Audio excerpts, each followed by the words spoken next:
CEOs should care and only care about the results. They will do a lot of things to resource allocation, that's what they're good at, but don't let everything before the result be more important than the result.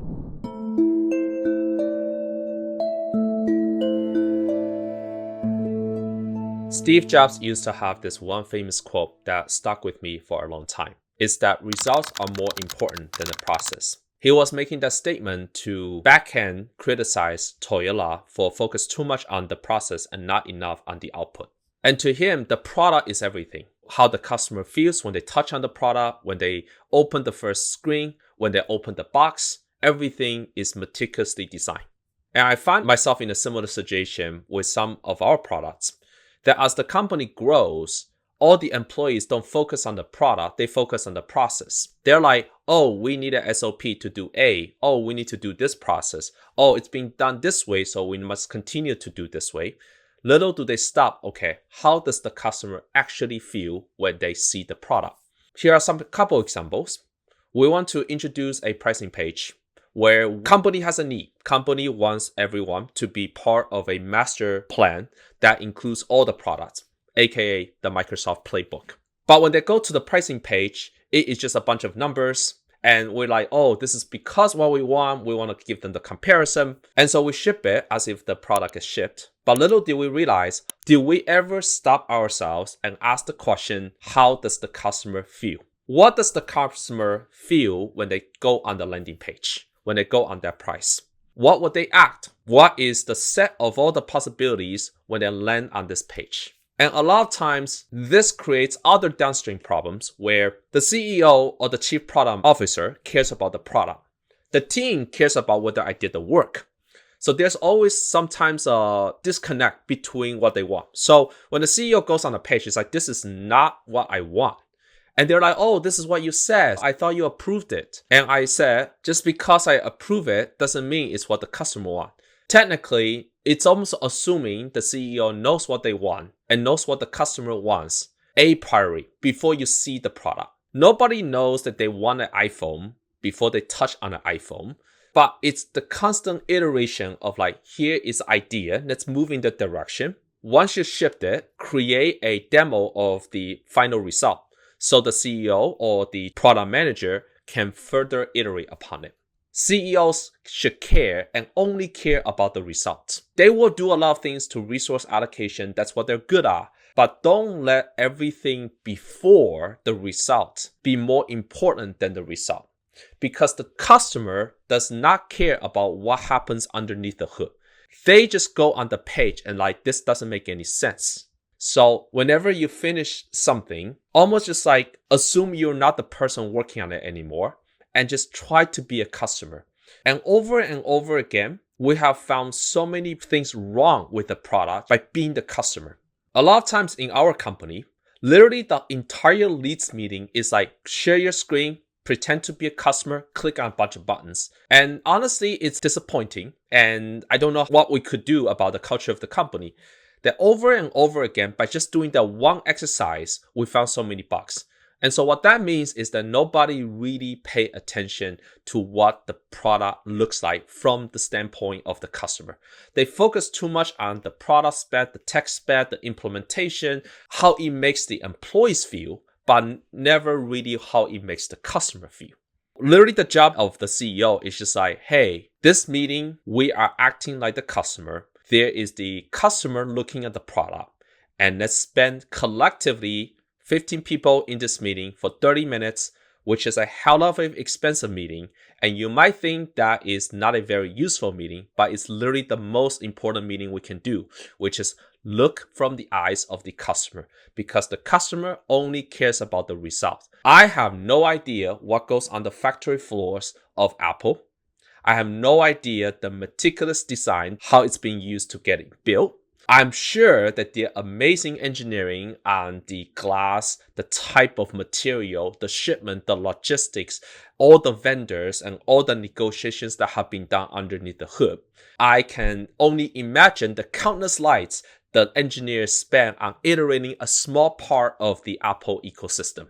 But if I open up the iPhone and I try to install something and it doesn't work, none of that matters. And you know what? Someone needs to be responsible for making sure that that small bug, which could ruin the whole banquet of an amazing meal, that small bug, which could undo the entire opus that Apple has done, is being caught before the things go on production.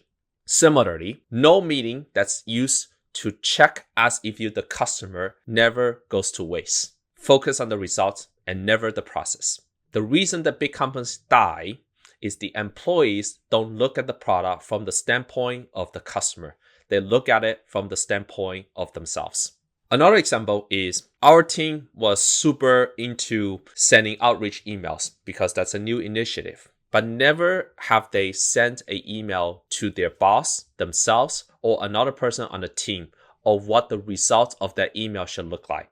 And as soon as I did that, the from email name is wrong. It's not capitalized. It doesn't have the name. It just has the email address. The signature has all kinds of random unnecessary white spaces. It doesn't have a photo of the person. Do what you want to do to the customer as if you want to be done to yourself. You can ask yourself, if this is the email I receive, will I respond to it? Hell no. It's like we have sent 500 plus emails and we don't have that many prospects in the world and they are not high quality.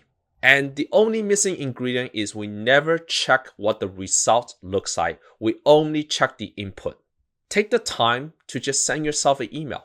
And you might say, I don't know why people don't do it. Honestly, it could be that they are just not intellectually honest. Like, I'm so worried that this email doesn't look good, so I'm not going to check. I'm just going to pretend. It's almost like I'm trying to write code, but I never run the program. I never know if it works. And then until you run the program, you're like, oh, it's going to work. Like, because this is just hopeful thinking. And I think this has to do with intellectual honesty, which is we never take the time to like, what does the end result look like? What does it look like from the receiving end of your work? And if it looks terrible, yeah, do the whole thing. Redo the whole thing. Like Brian Chesky. Doesn't matter you spent 3 months. You went down the wrong path here. And so to the extent the company can recover very quickly from it, what suggestions do I have? One, you just need a brilliant person that's product driven. That is like, I don't care what's happening, but I only care about the final result. It doesn't matter if the filmmaking has all kinds of fun on the field and they have amazing director of music. If you don't watch the final results before the audience watches, you are not doing well. And that is what a product manager is needed.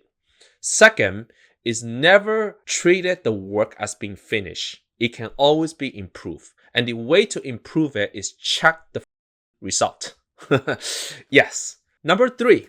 Build a process that you build the final result before you build the substance in some sense. So if this is a web app, build the UI first so that the final decision maker can say, is this what I want? Is this not what I want? Build the semblance of the product to give a good product manager the idea of what the vision is so they can get their juices flowing. And a lot of times when you see the product, then when they know, okay, this is actually what I want. None of this is important. A, B, C is not important. D, E, F is important.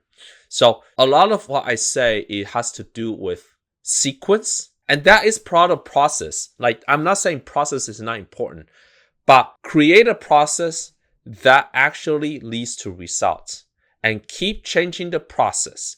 I never am adherent to a rigid process. Process is meant to be broken. I only care about the result. And then fourth is, as you are iterating on the product, always make sure to create some sort of video indicating your progress.